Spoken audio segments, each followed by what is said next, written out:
Guys, kanina habang nag-shopping si Mrs. sa mall, no, ako na may napadpad dun sa Mr. DIY.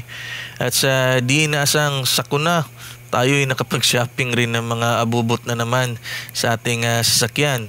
At isa na nga rito ang ating pag-uusapan, ang interior car LED lights.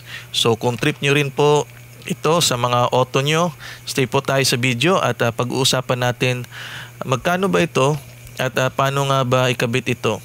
Pero bagong lahat, palike po muna ng ating video and subscribe na po sa ating channel.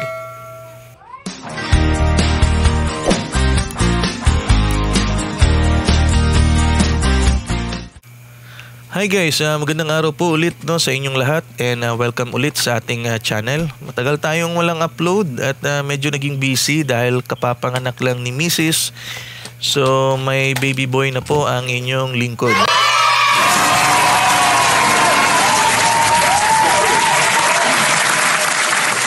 So gaya nga po ng shinare ko kanina, tayo po ay nakabili nitong interior neon car LED lights sa Mr. DIY.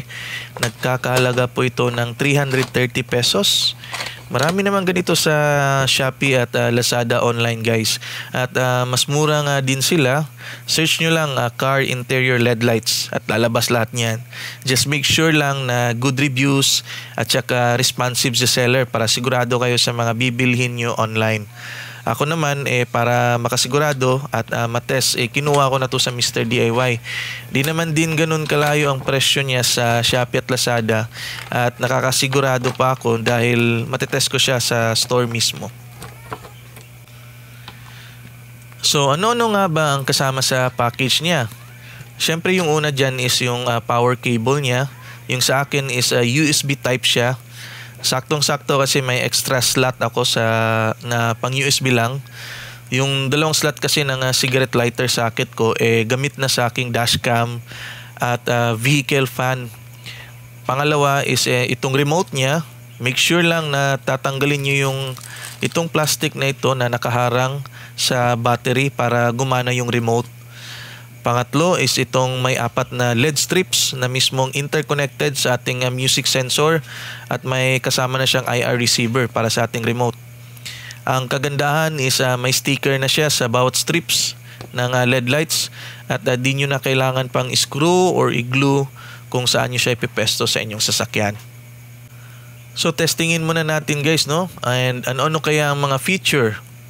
So unang-una dito, kontrolado mo siya via remote kasi may mga iba namang interior car LED lights na iisa lang yung kulay niya or hindi mo siya kontrolado via remote. So automatic i-connect mo lang siya sa power mo and meron lang siyang kanyang sariling ilaw na.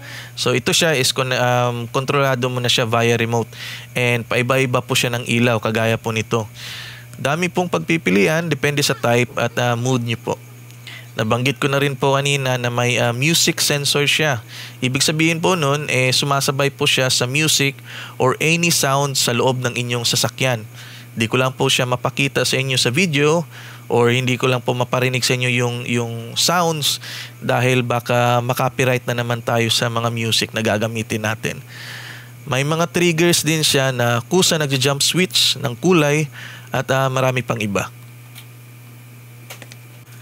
By the way guys, no, baka may magtatanong sa inyo if pwede po ba ito sa labas ng sasakyan or underneath. Bali ang binili ko po is for interior lang siya. May mga nabibili naman pong pang exterior gaya ng kinabit ko na sa harapan na DRL LED strips at yung iba na pang ilalim na tinatawag na underglow LED lights. Iba po yun sa binili ko pong ito na pang interior lang siya sa loob lang po ng sasakyan. So, paano ba natin ito ikakabit sa ating sasakyan? Una po dyan is ipwesto nyo po muna sa yung bawat LED strips. Dalawa sa front, yung isa under ng cabin at isa under ng manubela nyo po. Yung natirang dalawa sa likod sa magkabilang front seats. Pero pretty much guys, no, nasa sa inyo po kung saan nyo po siya ipepwesto. Importante lang naman is maikabit nyo siya sa kung saan nyo siya ididikit and then i-connect nyo lang siya sa power. So after nyo po makahanap ng pwesto niya, hanap muna kayo ng pagpepwestohan ng strips nyo na pwedeng dikitan. Kung magagawa nyo, iwasan nyo po siyang idikit sa mga seat interiors nyo.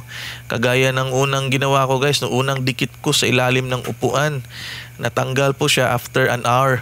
So napilitan akong gamitan ng glue gun dahil wala naman akong mapapagpwestuhan niya sa ilalim ng upuan dahil covered naman po yung upuan natin. At walang portion sa ilalim na naka-expose na metal or plastic man lang. Yung sa harapan naman, make sure na malinis lang yung sa ilalim. For example, ilalim ng dashboard, dapat free siya sa dust at dumi para di matanggal sa pagkakadikit. Tapos nun, pretty much 90% done na kayo. Need na lang ikabit sa power. In my case, sa aking bakanting USB port. Then the rest is ay cable management nyo na lang. Sa akin naman, ganito lang ginawa ko para sa aking cable management. Yung ating cigarette socket na ports and USB ports, nakapwesto na siya already sa likod ng aking console. Ang ginawa ko na lang is kinabit sa USB port tong ating LED lights. Then in-unscrew ko tong side portion ng ating center console para may pasok sa loob tong mga cables. And I'm done na. Personal ko na lang na DIY yun guys, no? But if may suggestion kayong mas mainam na cable management, pakishare po sa ating comment section para dagdag kaalaman na rin, no, sa ating lahat.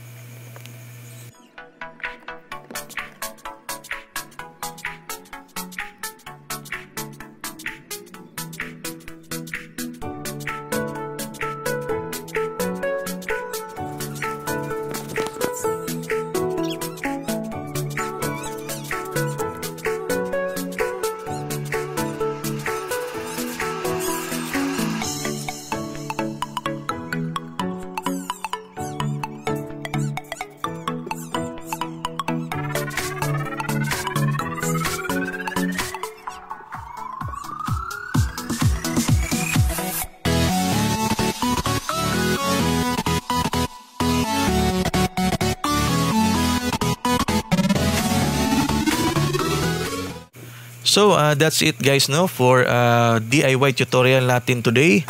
Abangan nyo po yung mga susunod na uploads ko, which is most likely the next one is yung journey ko po sa paghahanap ng and yung renewal ko po ng aking car insurance. I hope na enjoy nyo po itong ating video, at sa mga may trip na maglagay ng kanilang interior car LED lights, sana makatulong itong video na ito sa inyo, itong ating DIY na ito. Please don't forget to like the video and subscribe po sa ating channel. And sa ulitin po, magandang araw sa inyong lahat. Bye-bye!